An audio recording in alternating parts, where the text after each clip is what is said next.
Hello welcome to అనూవ్యూస్. అది అంటే తమ్మునేలు ఏంటంటే ఎవరితో గేమ్ ఆడుతున్నారు నాకు నిజంగా అర్థం కావట్లేదు. మీకు ఎవరికైనా అర్థమైతే కామెంట్ చేసి చెప్పండి. నిఖిల్ యష్మితో ఆడుతుందా, యష్మి నిఖిల్తో ఆడుతుందా, యష్మి గౌతమ్తో ఆడుతుందా, యష్మి పృథ్వీతో ఆడిందా, విష్ణు పృథ్వీతో ఆడుతున్నాడా, పృథ్వీ విష్ణుతో ఆడుతున్నాడా? సో వీళ్ళందరూ కలిపి మనతో ఆడుకుంటున్నారా? సో ఇదేంటి నా కన్ఫ్యూజన్. నా కన్ఫ్యూజన్ని మీకు వాళ్ళ గేమ్లో క్లారిటీ ఉంటే నాకు క్లారిఫై చేయండి. సో ఈ వీడియో మీకు నచ్చితే లైక్ చేసి షేర్ చేయండి. ఛానల్ అయితే సబ్స్క్రైబ్ చేసుకోవడం మర్చిపోకండి. అలాగే వీడియో అంతా విన్న తర్వాత మీ అభిప్రాయాన్ని కూడా కామెంట్ చేసి చెప్పండి, మనం మాట్లాడుకుందాం. సో నిన్న ఎపిసోడ్లో నిఖిల్ని అంటే వాళ్ళ లవ్ స్టోరీస్ అన్ని చెప్పమన్నప్పుడు నిఖిల్ లవ్ స్టోరీ అందరికీ హార్ట్ టచ్ చేసింది. నిఖిల్ లవ్ స్టోరీ ఇంకా చాలా బాధ అనిపించింది. అసలు వాళ్ళిద్దరు ఎప్పుడు కలిసిపోతారా అనిపించింది. అంత హటేడు, తను మనస్ఫూర్తిగా బాధపడ్డాడు. ఆ ఫేస్లో కానీ కళ్ళల్లో కానీ ఎక్కడ కూడా మనకి ఆ ఫీలింగ్, ట్రూ లవ్ ఫీలింగ్ కనబడింది. సోషల్ మీడియా అంతా ఎక్కడ చూసినా నిఖిల్ లవ్ స్టోరీ తప్ప ఇంకేం కనబడట్లేదు. అందరూ రిక్వెస్ట్లు కూడా పెడుతున్నారు, కలిసిపోండి కలిసిపోండి కలిసిపోండి అని. ఓకే, నేను యాక్సెప్ట్ చేస్తాను. సో ఇది పక్కన పెట్టేస్తే, ఇంతకుముందు మనం డే వన్ నుంచి కూడా మాట్లాడుకుంటే స్టార్టింగ్లో నిఖిల్ మధ్య యష్మి మధ్య ఏమీ లేదు. ఓన్లీ ఫ్రెండ్షిప్, చక్కగా ఉండేవారు, చాలా చక్కగా ఉండేవారు. అయితే ఎప్పుడైతే సోనియా గారు గ్రూప్ గేమ్ అని అన్నారో, అంటే ఫర్ ఎగ్జాంపుల్ చూడండి చెప్తున్నాను, గ్రూప్ గేమ్ అని అన్నారో, ఆ గ్రూప్ గేమ్ ఎప్పుడైతే డే వన్ అంటే నిఖిల్ ఇంట్లో అడుగు పెట్టడానికి ముందే గ్రూప్ గేమ్ అనే చట్టంలో పడకూడదు అనుకుని వచ్చాడు. అది ఒక్కటి మాత్రం గట్టిగా అనుకుని వచ్చాడు. సో దాన్ని ఇంప్లిమెంట్ చేయడానికి నానా విధాలుగా ప్రయత్నించాడు. సో అప్పుడు ఏ రోజైతే ఫస్ట్ వీకే సోనియా ఏం చేసింది, మీరందరూ గ్రూప్ గేమ్ కలిసి నుంచి బయట మాట్లాడుకుని వచ్చారు. సో అని చెప్పేసరికి ఎప్పుడు నేను ఇది స్టార్టింగ్ లోని ఇది చేశాను, సోనియా వల్ల నిఖిల్ పడలేదు, నిఖిల్ వల్ల సోనియా పడింది అని ఎప్పుడు స్టార్టింగ్ లోనే చేశాను. అప్పుడే మీకు అందరికి కోపం వచ్చేసింది నేను అలా అంటున్నానని. కానీ అదే నిజం. సోనియా ఎప్పుడైతే అలా అనిందో, సోనియాతో గొడవ పెట్టుకోకుండా ఆ రోజు 2 గంటలు డిస్కషన్ చేసి 3 గంటలు డిస్కషన్ చేసి తన పర్సనల్ లైఫ్ ఏదో చెప్పి ఏడ్చేసి, యష్మి ఏదో ఉన్నదని చెప్పి ఏడ్చేసి, అంటే వాళ్ళకి మాకు ఏం లేదని చెప్పి ఏడ్చేసి సోనియా గారితో గ్రూప్ ఫామ్ అయిపోయింది. అవునా? అప్పుడు కూడా గ్రూపే అని అన్నాం. మీరు ఇప్పుడు మనం గ్రూపుల గురించి మాట్లాడుకుంటున్నాం కానీ అప్పుడు కూడా వాళ్ళ ముగ్గురిని గ్రూప్ అనేవాళ్ళమే. సో సోనియా గారు పృథ్వీ ఆటని నిఖిల్ ఆటని పాడు చేస్తున్నారు, సో వాళ్ళు ఒక గ్రూప్ అయిపోయారు అన్నారు. అవునా? అప్పుడు ఎలాగా సోనియా గారు తెలుగు, కన్నడ అసలు ఇలాంటి డిస్కషన్సే రాలేదు. ఒక గ్రూపు ఈ మాట ఆడడానికి వాళ్ళిద్దరిని వాడుకుంటుంది అనే డిస్కషన్ జరిగేది. సో వాళ్ళిద్దరు క్లోజ్ గా మూవ్ అవుతున్నప్పుడు, వాళ్ళిద్దరు అలా ఉన్నప్పుడు, నువ్వు సోనియా గారు నువ్వు హార్ట్, నువ్వు రైట్ హ్యాండ్, నువ్వు లెఫ్ట్ హ్యాండ్, ఇలాంటివన్నీ మాట్లాడినప్పుడు అంటే వాళ్ళిద్దరి మధ్యలో ఎటువంటి రిలేషన్ లేదు. వాళ్ళు ఏమైనా కంటెంట్ ఇద్దామని కూడా అనుకోలేదు. కానీ ఒక రకమైన కంటెంట్ అయితే బయటకి ఇద్దామని అనుకున్నారు. ఆ రకమైన కంటెంట్ ఇవ్వడానికి ట్రై చేశారు. అవునా? సో ఆ విధంగా అక్కడ నిఖిల్ కొంతకాలం తన ఆటని అలా ఆడుకుంటూ వెళ్ళాడు. సో ఎందుకంటే ఆ టైంలోని సోనియా గారిని ఎవరైనా ఏమైనా గట్టిగా అన్నా సరే తిని వచ్చి నిలబడేవాడు కాదు. సోనియాకి అక్కడే కోపం వచ్చేది. ఏంటి ఏది వచ్చినా సరే గట్టిగా నిలబడి నన్ను ఒక్కదాన్ని అనట్లేదు కదా, మిమ్మల్ని కూడా అంటున్నాడు అన్నప్పుడు కూడా నిఖిల్ సేఫ్ గా పక్కకి వెళ్ళిపోయాడు తప్ప మాట్లాడేవాడు కాదు. అవునా? పాయింట్ గుర్తుపెట్టుకోండి. ఏం మాట్లాడేవాడు కాదు, కామ్గా ఉండిపోయి మళ్ళీ సోనియా దగ్గరికి వెళ్ళి చాలా క్లోజ్ గా బిహేవ్ చేసేవాడు.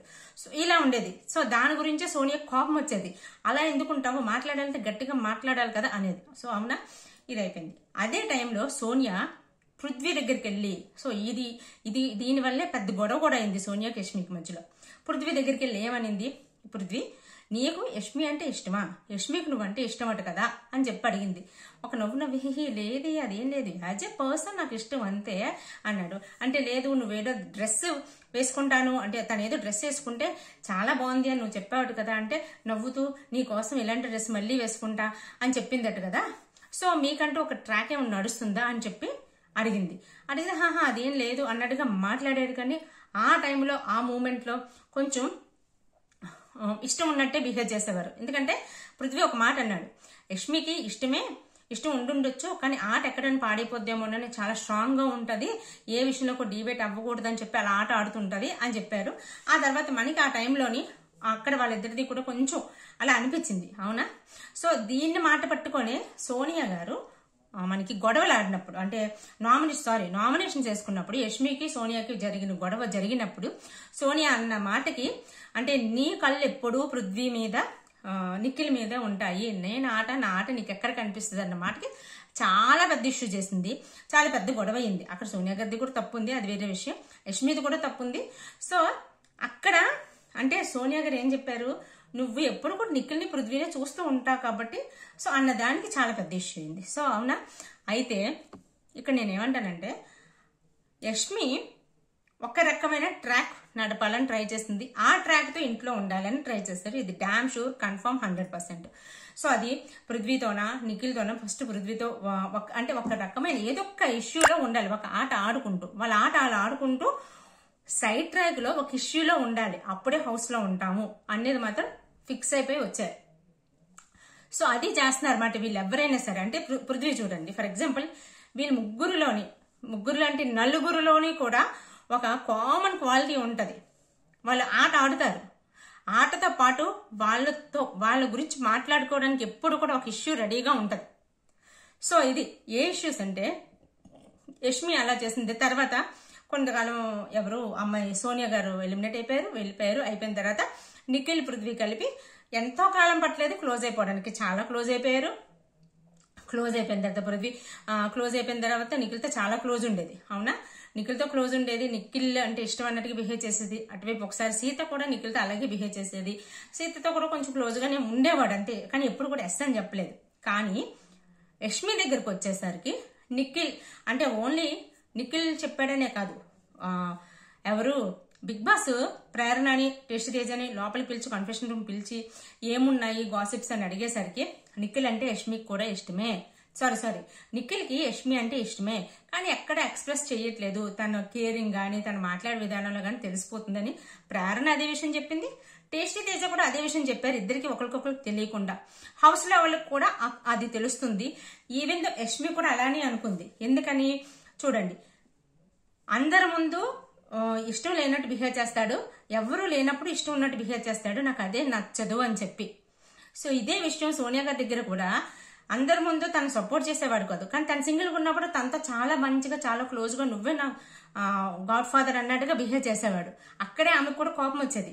ఇక్కడ యష్మితో కూడా అదే చేశాడు. ఎప్పుడైతే గౌతమ్ వచ్చాడో, గౌతమ్తో ఎప్పుడైతే డాన్స్ చేసిందో ఆ డాన్స్ చేసి నాకు మండింది అన్న విషయం విష్ణుప్రియతో చెప్తే విష్ణుప్రియ ప్రేరణతో చెప్పింది. అవునా, అదే విషయం విష్ణుప్రియ యష్మికి కూడా చెప్పింది.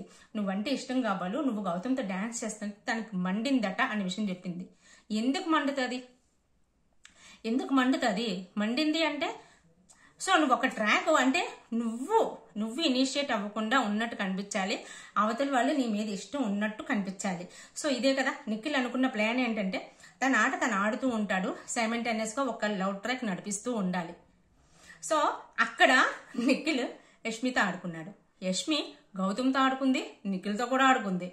యష్మి గౌతమ్ని అడ్డు పెట్టుకొని నిఖిల్తో నా లవ్ ట్రాక్ ఉందని చెప్పేసి గౌతమ్ని రెచ్చగొట్టి ఏ రోజైతే గౌతమ్ వచ్చి నువ్వు క్రష్ నువ్వంటే ఇష్టం అనేసరికి సో కొత్త ట్రాక్ రెడీ అవుతుంది అని చెప్పేసి గౌతమ్తో ఒక ట్రాక్ నడుపుతూ లేదు అని చెప్పేసి పృథ్వీ వాళ్ళ దగ్గరికి వెళ్ళి ఏమని చెప్పింది, నాకు నిఖిల్ అంటే ఇష్టము, నాకు ఆ డ్రీమ్ వచ్చిన దగ్గర నుంచి కూడా నేను ఫిక్స్ అయిపోయాను, బట్ ఇద్దరితోనే ఫ్రెండ్లీగా ఉంటానని చెప్పి గౌతమ్ దగ్గరికి వెళ్ళి చెప్పిందా.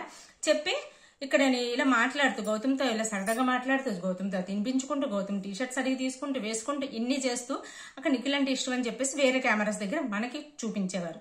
అక్కడ నిఖిల్ కూడా కొన్ని కెమెరాస్ దగ్గర తన మీద ఇష్టం చూపిస్తూ మిగతా కెమెరాస్ దగ్గర తను ఏంటో నార్మల్ గా ఉన్నట్టుగా బిహేవ్ చేసేవాడు.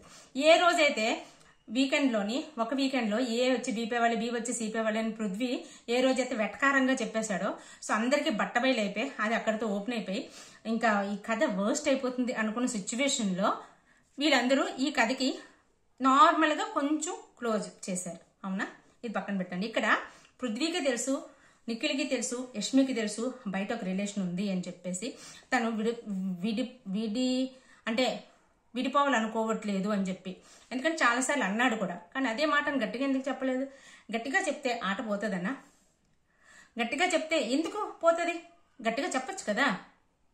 అంటే ఒక ట్రాక్ నడుస్తూ ఉండాలి.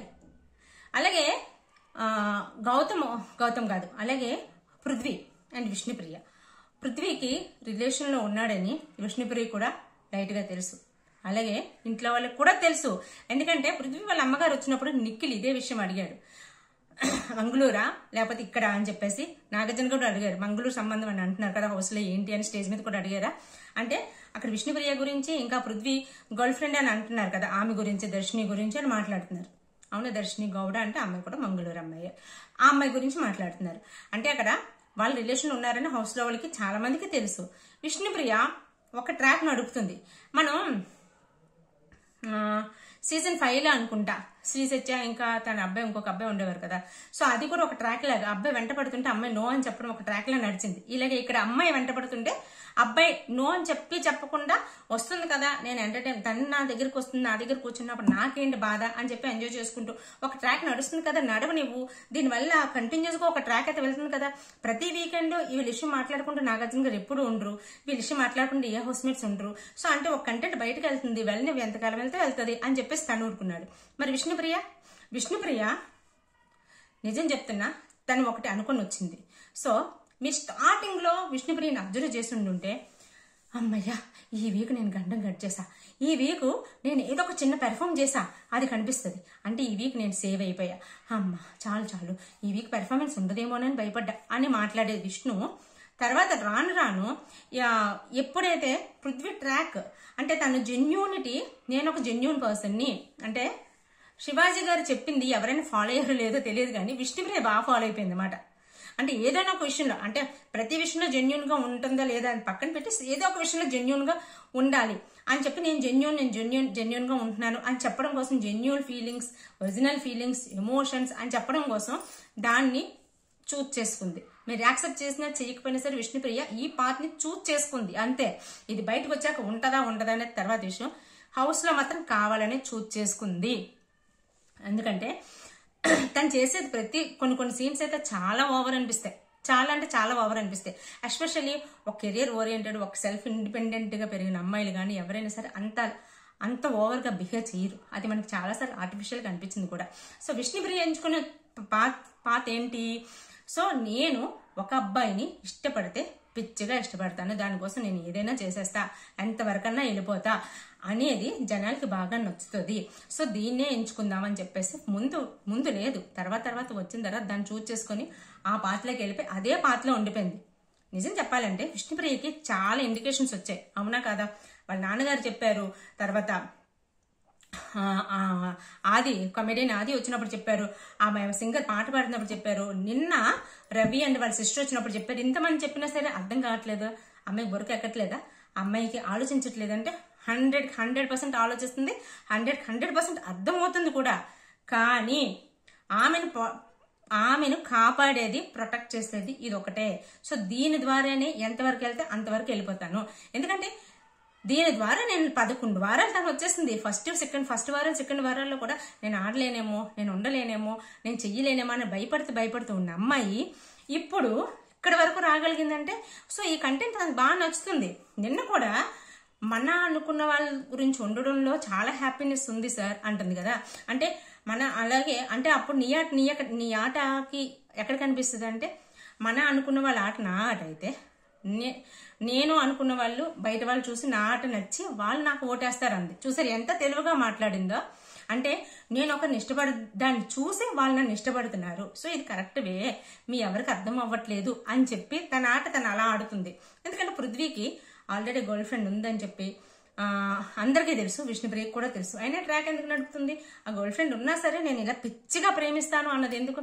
అంత పిచ్చిగా ప్రేమించేదైతే ఓకే, ఇంతమంది చెప్తున్నప్పుడు ఆట మీద ఫోకస్ చేద్దాం, బయటికి వెళ్ళాక ఏమైనా చూసుకుందాం అని చెప్పేసి పెట్టుకోవచ్చు కదా. పెట్టుకోదు, ఎందుకంటే ట్రాక్ పోతుంది కాబట్టి. ట్రాక్ పోతే ఎంటర్టైన్మెంట్ ఎక్కడి నుంచి వస్తుంది? రాదు. సో దానికోసమనే ఒక విష్ణు అంటే ఒక మంచి లవర్, విష్ణు అంటే మంచి ఫుల్ కేరింగ్ అమ్మాయి, ఇది తెలియాలి. సో ఇది తెలియాలి, ఈ విధంగా జనాలకి నచ్చుతుంది, అది ఖచ్చితంగా నచ్చుతుంది. అది క్యాచ్ చేసింది విష్ణుప్రియ. సో ఈ విధంగా వీళ్ళందరూ కలిపి మనతో ఆడుకుంటున్నారు. ఒక ట్రాక్ పెట్టుకొని ఆ ట్రాక్ లో నుంచే ఒక కంటెంట్ ని తీసుకొచ్చి ఆ కంటెంట్ ఇస్తున్నారు అంతే. ఈ రోజు మేబీ నిఖిల్ కావ్య గారి గురించి ఏడ్చుండొచ్చు. కావ్య గారు కూడా తన ఇన్స్టాలో ఒక పోస్ట్ పెట్టారు. ఆ పోస్ట్ మరి నిఖిల్కి సంబంధించింది అవునో కదా మనకు తెలియదు కానీ, సో దానికి ఆన్సర్ ఇస్తున్నట్టుగా ఉంది అది. మాస్కులు వేసుకుని చాలా కాలం ఉంటారు, కానీ వాళ్ళ ఒరిజినల్ ఫేస్లు అయితే అప్పుడప్పుడు బయటకు వచ్చేస్తూ ఉంటాయి. అవి వచ్చే వరకు మనం వెయిట్ చేస్తూ ఉండాలి, కంప్లీట్గా వచ్చే వరకు వెయిట్ చేస్తూ ఉండాలి అని సంథింగ్ అలా పెట్టారు ఆమె. సో వాళ్ళు ఎంతవరకు రిలేషన్ అంటే అది ఒరిజినల్ సీరియస్ రిలేషన్ అనమాట, అది సీరియస్ రిలేషన్. బట్ అలాంటి సీరియస్ రిలేషన్ ఉన్నప్పుడు నువ్వు హౌస్లో కూడా ఒక ట్రాక్ నడపాలనుకున్నట్టు నడపడం వేరు. ఇలా ఒరిజినల్ గా సతమతం అయిపోతున్నట్టు, అసలు ఆడలేనట్టు, ఉండలేనట్టు, మాట్లాడలేనట్టు, ఇష్టపడలేనట్టు ట్రాక్లు నడపడం అనేది ఖచ్చితంగా మనల్ని ఫూల్స్ని చేయడానికి, మనకి ఒరిజినల్ రూపంలోని డూప్లికేట్ కంటెంట్ ఇవ్వడానికి నానా విధాలుగా ఈ నలుగురు కష్టపడ్డారు, ఇష్టపడ్డారు, మనకి కంటెంట్ ఇచ్చారు అంతే. దీని గురించి మనం వీళ్ళలో ఎవరు జెన్యూను ఎవరు కాదు అంటే ఎవరూ జెన్యూన్ కాదు. ఈ విందో విష్ణుప్రియ కూడా జెన్యూన్ కాదు. మీకు ఎవరు కోపం వచ్చినా కోపం రాకపోయినా సరే ఇది నిజం. ఒక Nikhil and Kavya relationship correct అయ్యి ఉండొచ్చు, ఆమె గురించి నిజంగా బాధపడుతున్నారు, నాకు అది అర్థమైంది. ఎప్పుడైతే ఫ్యామిలీ వీక్ వచ్చిందో, నేను లాస్ట్ ఇప్పుడు ఇవి చేశాను, ఎవరైనా విడిపోయిన వాళ్ళు కలిసిపోవాలి, నా ఎక్స్తో కలిసిపోవాలి, నేను కలిసి ఉండాలి అన్న ఫీలింగ్ వస్తుంది ప్రేరణ అండ్ వాళ్ళ హస్బెండ్ చూసినప్పుడు కానీ వీళ్ళని చూసినప్పుడు కానీ అని చెప్పాను. సో అదే జరిగింది, ఎక్కడో చిన్నవి కూడా పోయి తను ఓపెన్ అప్ అయిపోయారు. సో దాన్ని మనం రాంగ్ అని చెప్పడానికి లేదు. అంటే ఇంత పబ్లిక్ గా చెప్పడం ఇంత ఓవర్ అవసరమా అంటే తనకు చెప్పాలనిపించిందేమో చెప్పారేమో. సో దాన్ని అంటే వాళ్ళు సెలబ్రిటీస్ కానీ యాక్టర్స్ కానీ ఏం చెప్పాలనుకుని ఓవర్గానే ఉంటుంది. మేబీ తను అంతమందిలో చెప్పాలనుకున్నారేమో. దీన్ని తప్పు పట్టడం అయితే కరెక్ట్ కాదని నాకు అనిపిస్తుంది. ఒకవేళ దీన్ని కూడా యూజ్ చేసుకుని గేమ్ ఆడుతున్నారంటే అంతకన్నా వర్స్ట్ ఇంకొకటి ఉండదు. బట్ నేనైతే అలా అనుకోవట్లేదు. సో ఇదంటే నాకు ఓవరాల్ గా అనిపించింది. మీకేమనిపించిందో కామెంట్ చేసి చెప్పండి. అలాగే మీ అభిప్రాయం కామెంట్ చేయని చెప్పాను కదా, లైక్ చేసి షేర్ చేయండి, ఛానల్ సబ్స్క్రైబ్ చేసుకోండి. Take care, by by.